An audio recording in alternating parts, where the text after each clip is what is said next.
jalan. Bukan, ini polisi nemunya di mana? Di kantong kau? Tinggal. Polda Sumsel gagalkan aksi anarkis.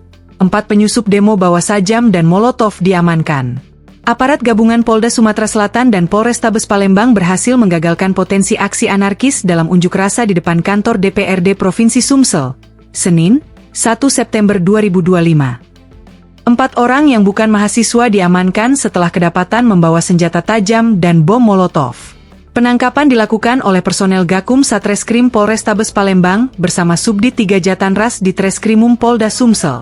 Keempat pelaku berinisial FSJ, 16, FA, 15, MA, 16, dan KFRA, 21, diamankan di lokasi berbeda di sekitar area demonstrasi setelah gerak-gerik mereka dicurigai aparat. Para pelaku diketahui menyusup di barisan mahasiswa yang sedang berunjuk rasa. Saat dilakukan pemeriksaan, ditemukan sejumlah senjata tajam dan 1 botol bom molotov yang sudah terisi bahan bakar jenis Pertalite, ujar Kabid Humas Polda Sumsel, Kombes Pol Nandang M. Yumin Wijaya, SIK, MH, Senin malam. Barang bukti yang diamankan antara lain 1 bilah pisau, 1 badik, 1 pisau stainless, 2 obeng, 1 gunting, 1 kunci sok, 1 tas ransel, serta 1 bom molotov berbahan botol kaca.